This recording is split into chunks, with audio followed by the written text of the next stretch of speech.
Hey everybody, welcome back to the channel. I hope you're having a great week so far. I have a new Halo Infinite video today focusing on getting more screen space, which should give you guys a little bit more visibility, as well as allow you to see more information that's required and getting rid of some of the information that we don't want to see. Alright, so with that being said, you can see I am focusing on the Warthog here. I'm going to be using that as a visual representation so we're able to see the difference between default and my offsets versus, well, essentially whatever you want it to be. Alright guys, so let's head into the settings, UI, and head down to the very bottom. You'll see here it says weapon offset. Today I'm going to focus on the rifle and heavy weapons. Now, rifle here, my current setup is 0, negative 100%, and 0. As you guys have seen, that's what this looks like. Now let's head in. I'm going to set it to the default. 0, 0, 0. And you can see here that now you can't see the tree behind in the right. You can't really see the tire that would have been there on the right as well. So you can see that you're kind of losing some information. And then again, this is what it looked like. So by changing 0, negative 100, 0, you're now able to see the trees in the back right there. You're also able to see the right tire and see that it's blown up, and essentially you're just getting a lot more information this way. Now, I would recommend, adjusting it to something that you would prefer, but I found this to be the best for me. You can cut a little bit more of the gun out, although I think it makes some of the guns look a little silly, so it just wasn't something that I wanted to do. This was enough for me, so let's head into the heavy. So we have the rocket here. Now this is 0, negative 100, negative 100. With how big the rocket launcher is, I wanted to put the depth at negative 100 as well, to try and pull it as far away from the middle of the screen as I can. And now that's what this looks like. So let's head over. You can now see 0, 0, 0. Close enough.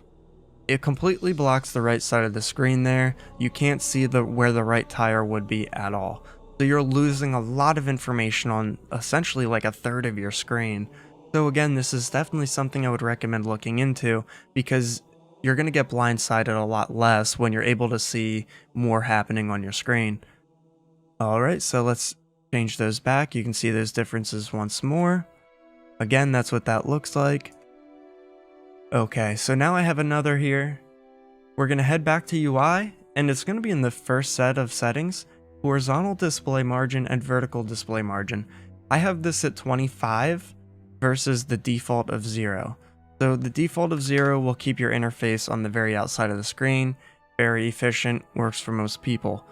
My monitor's a little bigger than I would like, and with that, I actually changed this to 25. And with this being 25, you can see it pulls it in a little bit more. Now, you can exaggerate it if you really want to, and pull it all the way to 100, and literally slap everything in the middle of the screen so you can't see everything. Obviously, that's not really going to be beneficial. I do think it's cool to see that. Now, we're going to head down again to UI visual effects. I personally found it better to turn off chromatic aberration, bloom, and parallax. That way it's getting rid of a little bit of clutter on my interface, again allowing me to pick up only what I need to pick up. And then we're going to head over to video here, and we're actually going to scroll down until we see dynamic wind. I turned off dynamic wind, then down to sensory, turn off blur, screen shake, exposure, and I turned full screen effects down to 40%. I also turned off speed lines and sharpening up to 100%. This allows me again to get rid of a lot of the extra unnecessary clutter, while the sharpening is allowing me to essentially see more by sharpening the lines and the images, so that way you can see the enemy easier, vehicles easier, and that kind of thing. You can also adjust colors and stuff of that nature. I do have another video coming out in the future that's going to dive a little deeper into that kind of stuff, but this was the basics that I would recommend for now. Alright guys, so that's everything I have for you today. I'd greatly appreciate if you leave your opinion in the comment section below. Let me know how well everything worked for you, if it didn't work for you, or if you just found some even better settings than what I suggested today.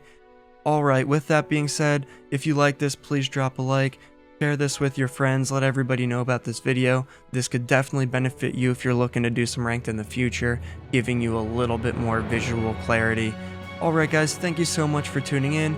I greatly appreciate it. You have a great day. Take care.